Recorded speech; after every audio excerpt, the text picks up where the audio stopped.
Hello and welcome to another episode of Raw Politics. Today, I want us to demystify the Gen Z movement in Kenya. In this video, we are going to explore what the movement is and what it is not. If that is something you're interested in, I am urging you to continue watching till the end. And if you're watching this channel for the first time, take a moment, subscribe to the channel so that when we produce a video of this nature, you will be notified. Ladies and gentlemen, the so-called Gen Z movement has become rather popular of late. And I'm using the phrase so-called deliberately. And here is why. The people leading the Gen Z movement are not people who fall within the Gen Z age bracket. Two, the agenda of the Gen Z movement, so-called Gen Z movement that is not something that has been universally accepted across the country by Gen Zs from everywhere. The reason as to why I'm saying the agenda has not been accepted by the Gen Zs across the country is that if today you went to Nandi and you met young people who fall within the Gen Z group, and you did a survey to see how they feel about the government of President William Ruto, do you think it will be similar feeling you see with the Gen Z in Nyeri? Will it be the same? Or let's go tribal. If you were talking to a Gen Z who is a Kikuyu versus a Gen Z who is a Luo, do you think they harbor the same political feelings about President Ruto to date? So even the agenda is not the same, and that is why I use the word so-called.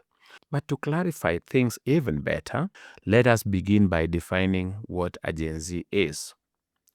The Generation Z, or Z as they are called, are people born between 1997 and 2012.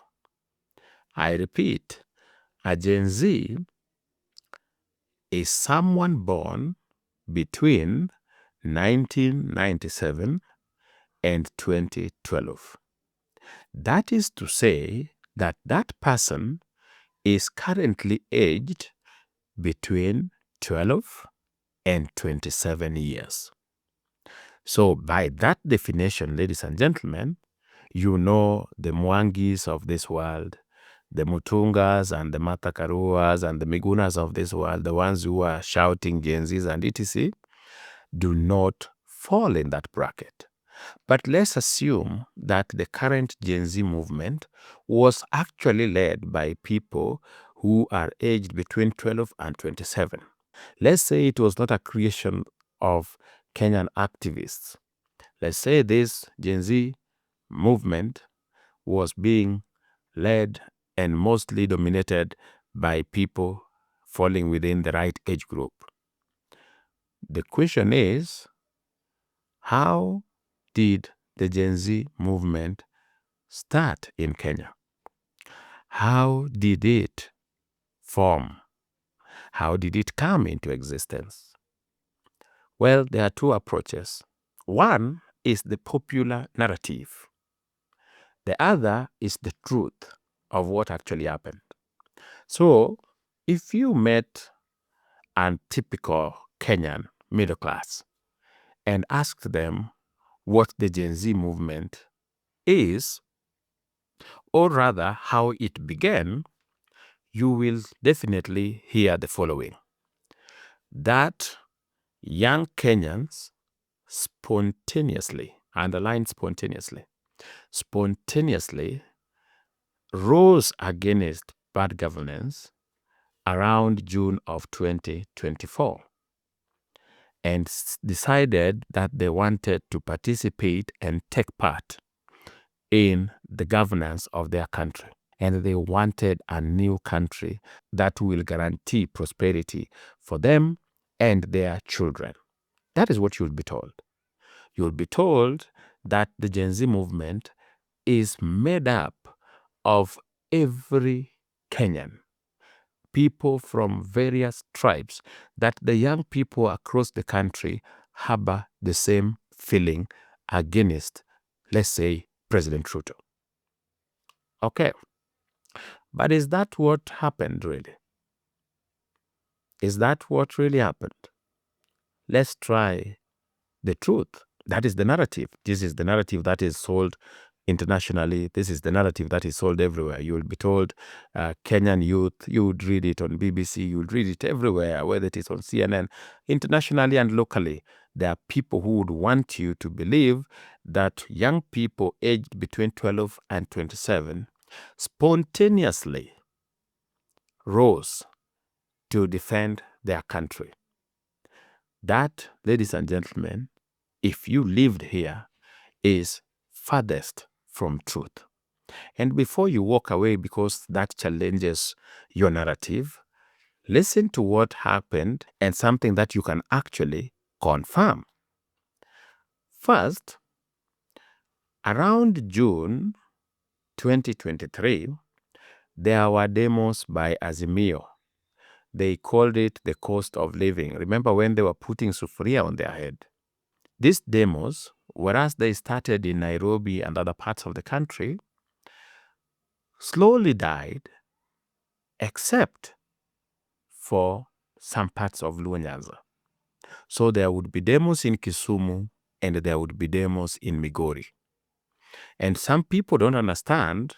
I remember the former deputy president, Rigathi Gachagua, said, wachome tu huko makwao, but Nairobi hawataingia. What this person didn't understand is that the decision to hold demos in Kisumu and Migori was strategic. They were sabotaging our economy in ways you can never believe. For instance, Kisumu is the gateway to Uganda. Uganda, for those who don't know, is our leading trading partner. If you sabotage movement of goods between Kenya and Uganda, we lose a lot. And the gateway is Kisumu. Now, go to Migori. There were no demos in Homa Bay and there were no demos in Siaya for this reason. Go to Migori. Migori is the gateway to Tanzania. Tanzania is another leading trading partner of Kenya. We buy most of foodstuff and sell a lot to Tanzania. And so those who were banning roads and ensuring that there is no transport did this deliberately, knowing that it was affecting the international trade. So whereas you had contained demos in Nairobi and called it success, economic sabotage was happening at large-scale level throughout Nyanza. There's a reason as to why I'm giving you this story. I want you to understand how the Gen Z thing came about so that there's no confusion moving forward, so that you see it for what it is. I told you in this video, I want to share with you what it is and what it is not. What we are told is that young Kenyans aged between 12 and 27 decided they are going to get involved in the governance of their country, and that all of them spontaneously and unanimously agreed that Ruto was the worst president who had to go home. I have told you, if you wanted to know that that narrative is so false, all you have to do is a small survey. Go to Nandi, for instance. Find people aged between 19 and 27, for instance, and ask them what they are feeling towards President Ruto is. Then come to Kiambu or go to Murang'a and find the same people. Find people of the same age, 19 to 27, and ask them how they feel about William Ruto. I am guaranteeing you that majority of the people you are going to talk to in Murang'a will shout one term, whereas the ones you will talk two in Nandi are likely to tell you two terms. Yet, these are Gen Zs, same age group, same needs, and same aspirations. So when somebody tells you that people across the country just decided spontaneously, no, that is a lie. There are so many ways you can prove that the so-called spontaneous thing didn't work. Because for it to be spontaneous, it must be a sudden impulse and without premeditation. That is what a spontaneous thing is.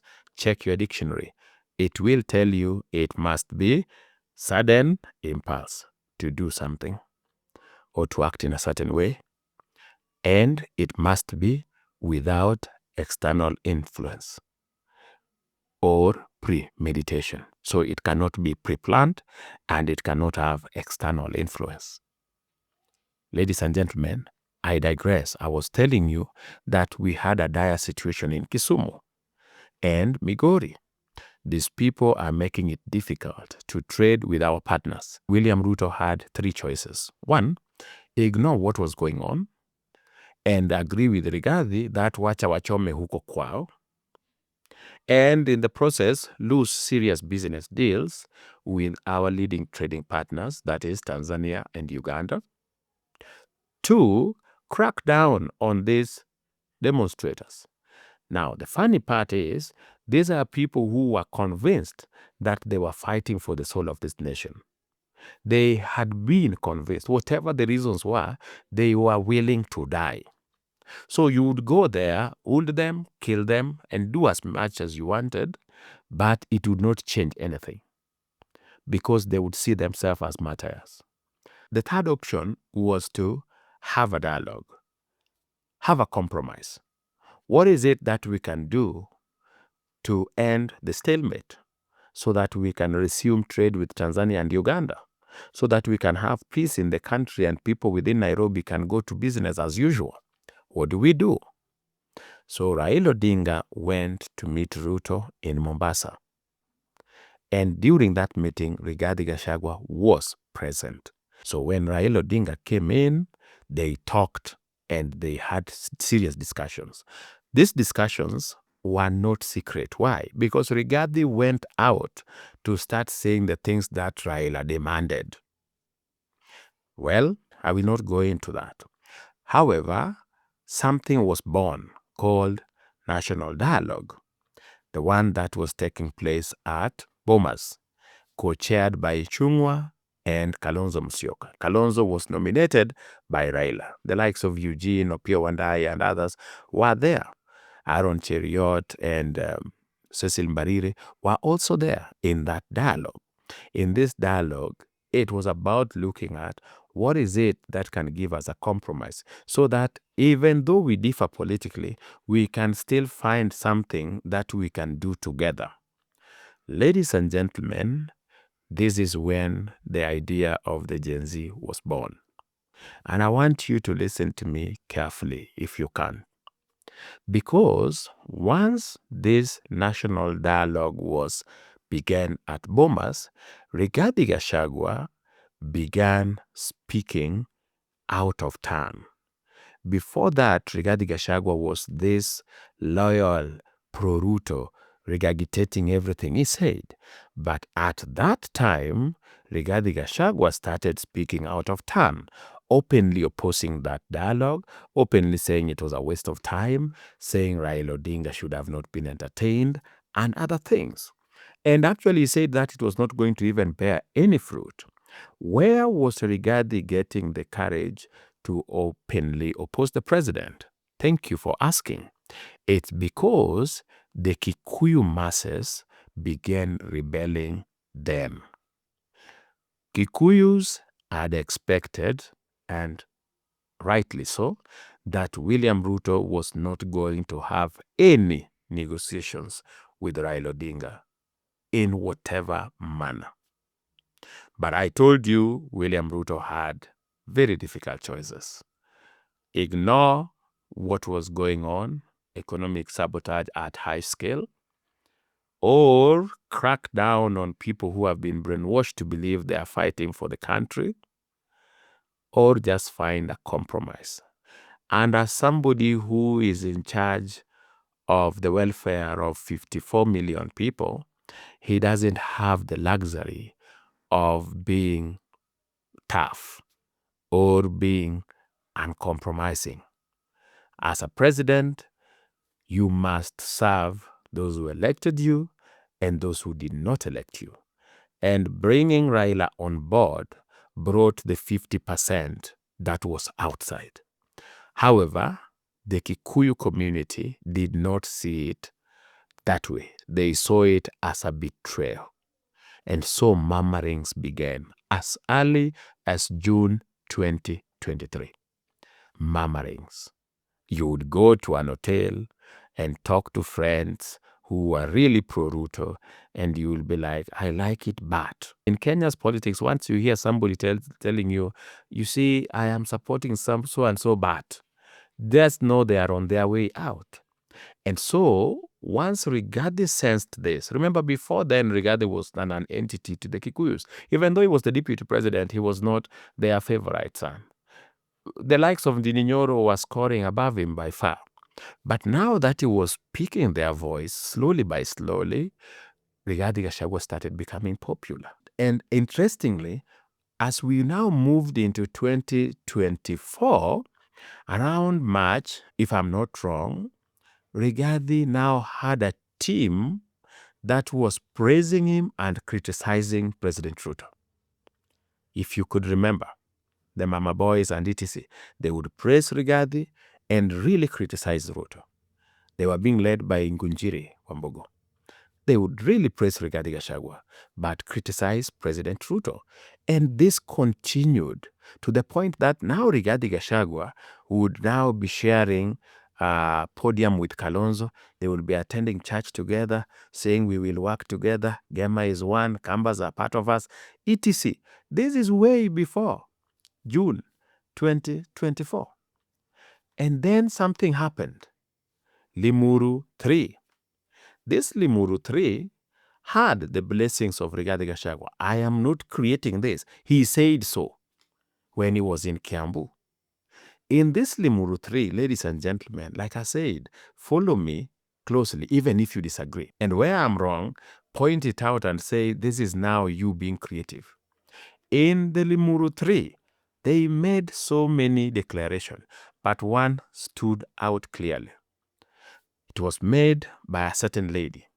She said that we will be asking our young people to come to Nairobi. And when they ask for fare, don't deny them. They are coming to Nairobi to help us get rid of Ruto. This was before June 2024. You have already been told that young people from the Kikuyu community will, and saying the Kikuyu community is not tribal, you're just saying what is there. This is raw politics. Young people from the Kikuyu community were being asked to be ready to go to Nairobi to help them remove Ruto from power. So, ladies and gentlemen, they then looked for an excuse. The excuse was the finance bill. I remember when deliberate misinformation campaign began about the finance bill.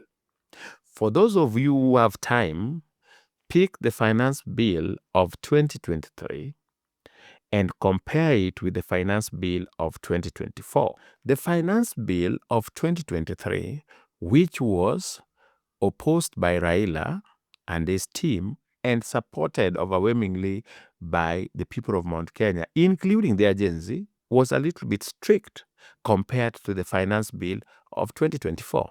Yet, channels of misinformation began. The civil society, the radios, it was done in a very organized manner. The people the media would call are people who would lie about the finance bill. What will be echoed through the radios would be like, this finance bill is going to tax your chicken, is going to tax you for the land, is going to tax your avocado, you are going to start paying for how many. People in the rurals started hating the finance bill, even though they had not read it. That is called misinformation. It is making people hate something. because that is what you want to use as a launching pad for a revolution. Remember, they had promised in Limuru that they are going to need their vijana to come to Nairobi, their young sons to come to Nairobi to help them remove the enemy. And the enemy in this case is William Ruto. And remember, this is something that was being supported 100% by Rigathi Gachagua's online team. 100%. They would really celebrate the young people and everything that was being done about the finance bill. Even the governor for Nyeri and people who were Rigathi's allies then would tell you he finance bill tutaangusha.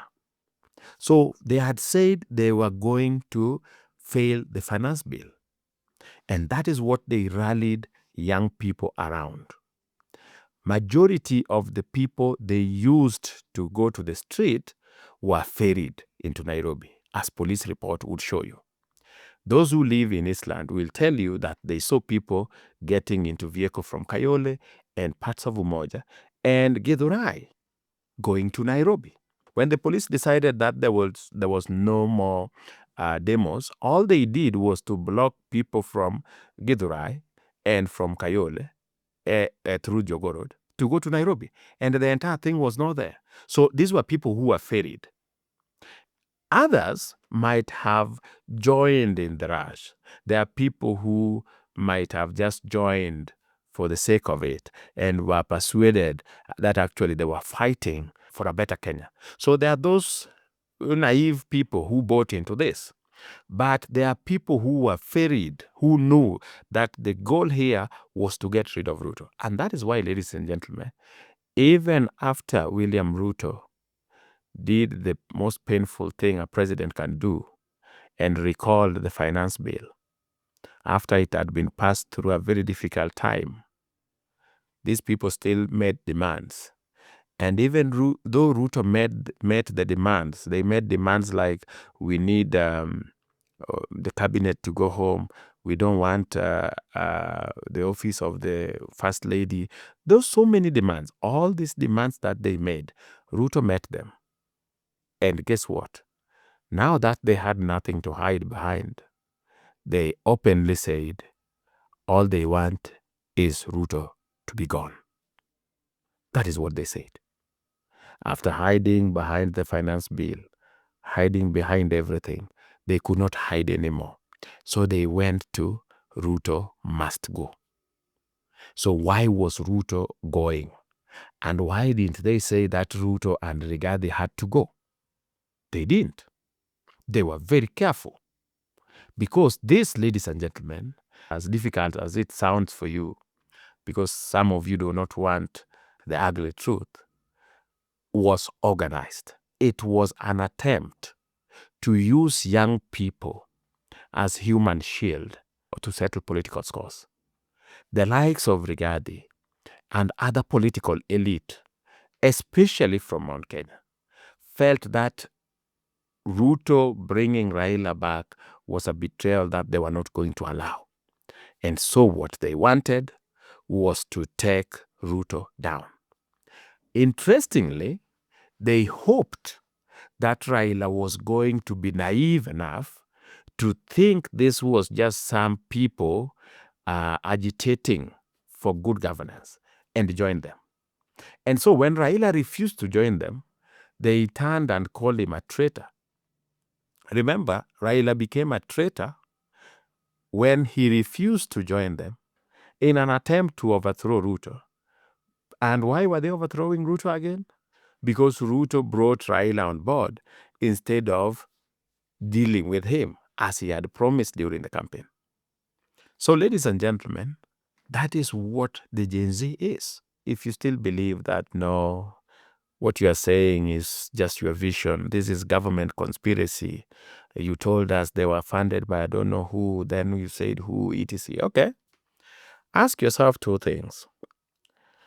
If this was a spontaneous rebellion that young Kenyans aged between 12 and 27 had had enough and were saying it is time to reclaim our seat and take over the leadership of this country. You want to believe that this was spontaneous and it was across the country. The question is, why didn't we see Gen Zs from Kibra coming to Nairobi town to demonstrate? They usually come to Nairobi town to demonstrate. So why didn't they come to Nairobi town to demonstrate? I mean, let's not go to other counties. Let's just deal with Nairobi. Why was it that the complaints were around Githurai? Where were the Gen Zs from the other side, from Mathare? What happened to them? Just a simple look into the facts, you will find that there is nothing like it was spontaneous. But let's say you want to believe it was tribeless. Today, if you try to talk against Rigathi, or if you try to say Kikuyu this, Kikuyu that, the so-called tribeless Gen Zs are going to be on your neck. And they are going to troll you from morning to evening. That is tribeless for you. The people chanting one time in clubs and singing one time everywhere and voting on social media, where are they from, most of them? That is not tribal for you. And if you want to say they are apolitical, that they don't support any political alignment, that they are looking for their own, did you hear them chanting Matiang'i? How old is Matiang'i? Is he a Gen Z? When they were told that Matiang'i and Rigathi are bad, what did they say? The so-called apolitical Gen Zs. So everything that they say they are is not true. Why? Because, first of all, it is not being led by the Gen Zs. It is just some civil society with the politicians coming together to form a group that is opposed to President Ruto. That is not abnormal, in my opinion. I don't feel that is bad, whether that particular group is from one community. Personally, I am persuaded this is a democratic country. A community can decide that they don't want President Ruto. The only thing that we don't want is where they pretend that it is a national thing, that everybody is feeling the same, that every Kenyan is tired with Ruto. Every person wants him to be one term. No, it doesn't work like that. If you want to hide behind an age group, make sure that that entire age group is in sync.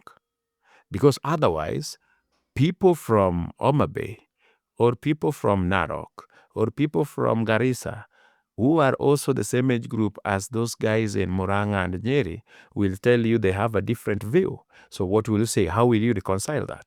Ladies and gentlemen, I just wanted to tell you that the Gen Z movement in Kenya is not a spontaneous agitation by young Kenyans for good governance.